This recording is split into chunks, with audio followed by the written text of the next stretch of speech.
پاکستان میں corona virus کی دوسری لہر کا زور جاری۔ موذی مرض سے ایک دن میں 53 افراد جاں بحق ہو گئے جبکہ 2272 مثبت کیسز رپورٹ ہوئے ہیں۔ National command and operation centre کے مطابق گزشتہ 24 گھنٹوں کے دوران 44,392 کرونا ٹیسٹ کیے گئے، جس کے بعد مجموعی کووڈ 19 ٹیسٹ کی تعداد 68,19,699 ہو گئی ہے۔ سرکاری اعداد و شمار کے مطابق گزشتہ 24 گھنٹوں کے دوران ملک بھر میں مزید 2272 مثبت کیسز رپورٹ ہوئے ہیں۔ اس طرح پاکستان میں کرونا کے مصدقہ مریضوں کی تعداد 4,86,634 ہو گئی ہے۔ NCOC کا کہنا ہے کہ اس وقت ملک بھر میں کرونا کے فعال مریضوں کی تعداد 35,663 ہو گئی ہے، جبکہ 1,000 سے زائد مریضوں کی حالت تشویشناک ہے۔ وبا سے جاں بحق ہونے والے افراد کی تعداد مجموعی طور پر 10,311 ہو گئی ہے۔ سرکاری اعداد و شمار کے مطابق کرونا سے ایک دن میں 1,686 مریض صحت یاب ہوئے ہیں، جس کے بعد صحت یاب ہونے والے مریضوں کی تعداد 4,40,660 ہو گئی ہے۔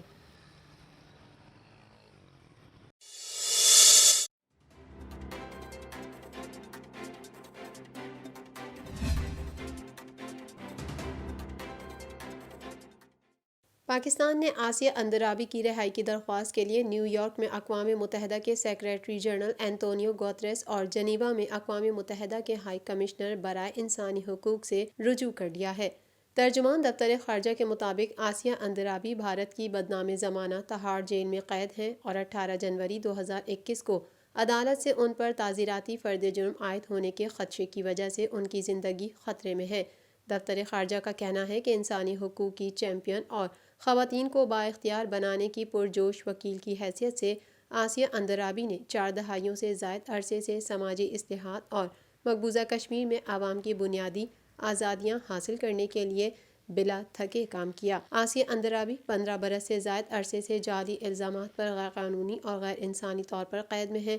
بھارتی حکام من گھڑت الزامات پر آسیہ اندرابی پر مقدمہ چلا رہے ہیں اور طریقہ کار سے ہٹ کر جان بوجھ کر اس مقدمے کی کارروائی کو تیز کیا گیا، جو بدنیتی پر مبنی ارادوں کے ساتھ عدالتی قتل کی جانب واضح اشارہ ہے۔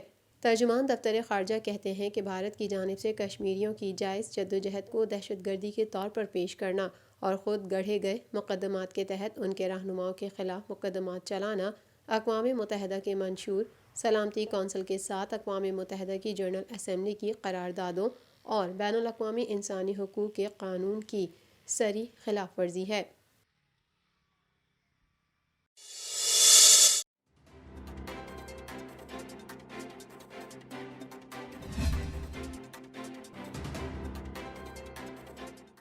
سب سے پہلے میں عمر ایوب صاحب کو وزیر اعلیٰ پنجاب کی معاون خصوصی فردوس عاشقاوان کہتی ہیں کہ مسلم لیگ نون نے عوام کو جو معاشی گھاؤ دیے، حکومت ان کا مداوا کر رہی ہے۔ شوباز اینڈ کمپنی نے بے دردی سے عوامی پیسہ لوٹا، مسلم لیگ نون نے پنجاب کو 1200 ارب ڈالر کے قرض میں ڈبویا۔ وزیر اعلیٰ پنجاب کی معاون خصوصی فردوس عاشقاوان کا کہنا ہے کہ حکومت کی کفایت شعاری کے باعث مسلسل 5ویں ماہ کرنٹ اکاؤنٹ سرپلس ہے۔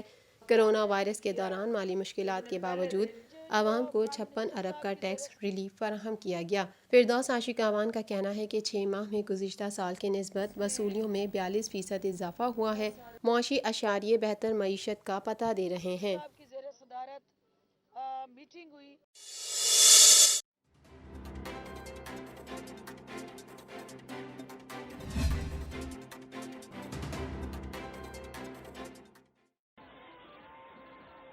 ملتان میں میڈیا سے گفتگو کرتے ہوئے حکومت مخالف اپوزیشن اتحاد پاکستان ڈیموکریٹک موومنٹ کے سربراہ مولانا فضل الرحمان کا کہنا تھا کہ PDM کی تمام پارٹیاں اپنے موقف پر قائم اور متفق ہیں۔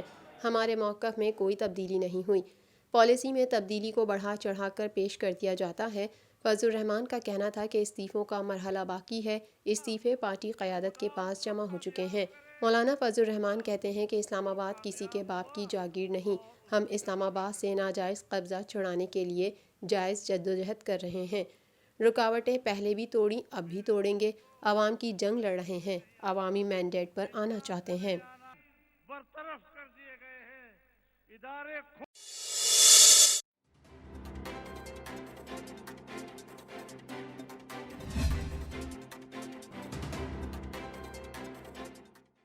ٹھٹہ میں پریس کانفرنس کے دوران بلاول بھٹو زرداری نے کہا کہ ایک نالائق اور نااہل وزیر اعظم ہم پر مسلط کیا گیا۔ پاکستان معاشی ترقی کی شرح میں بنگلہ دیش سے بھی پیچھے ہے۔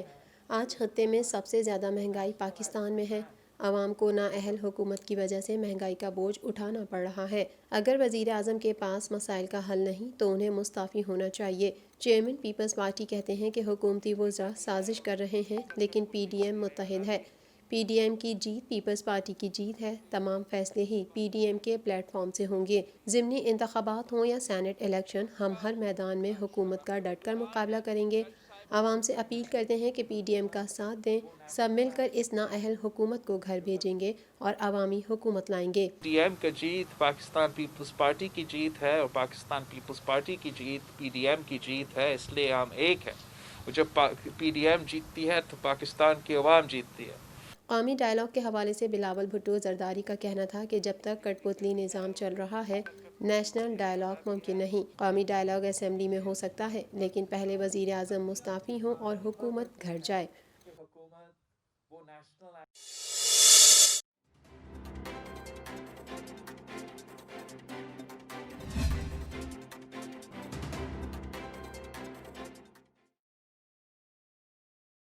پریس کانفرنس کرتے ہوئے پاک سرزمین پارٹی کے چیئرمین مصطفیٰ کمال کا کہنا تھا کہ ایم کیو ایم نے فراڈ مردم شماری تسلیم کر لی ہے۔ متحدہ کے ارکان اختلافی نوٹ لکھ کر اپنی سیٹوں پر براجمان ہیں۔ سربراہ پی ایس پی نے کہا کہ کراچی کا میئر رہا ہوں، پانی اور ٹرانسپورٹ کی ضرورت سے آگاہ ہوں۔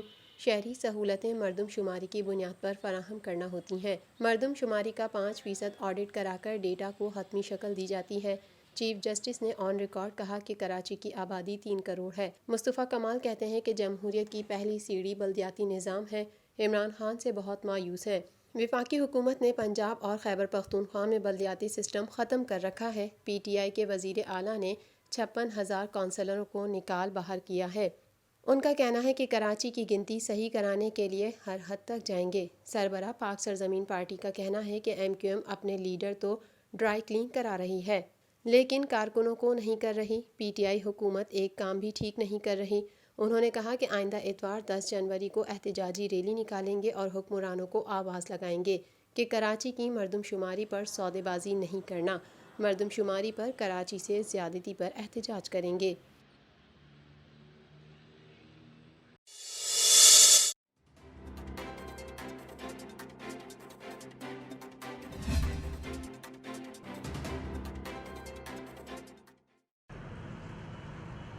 محکمہ موسمیات نے کراچی والوں کو خبردار کیا ہے کہ شہر میں سردی کی شدت مزید کچھ روز تک برقرار رہے گی، جبکہ آئندہ چند روز میں ہوائیں 50 کلومیٹر فی گھنٹہ رفتار سے تجاوز کر سکتی ہیں۔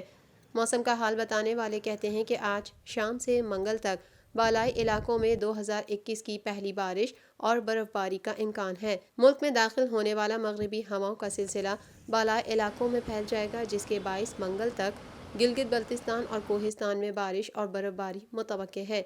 محکمہ موسمیات کا کہنا ہے کہ لاہور، اسلام آباد اور خیبر پختونخوا میں بارش ہو سکتی ہے۔ کشمیر، مری اور گلیات میں بھی بادل برسنے اور برف باری کا امکان ہے۔ موسلا دھار بارش کے باعث کشمیر میں لینڈ سلائیڈنگ کا بھی خطرہ ہے۔ حکام کے مطابق ملک میں کم سے کم درجہ حرارت اسکردو میں -13 رہا، استور اور گوپس میں -11 ریکارڈ کیا گیا۔ قلات میں درجہ حرارت -9 اور کوئٹہ میں -8 تک گر گیا ہے۔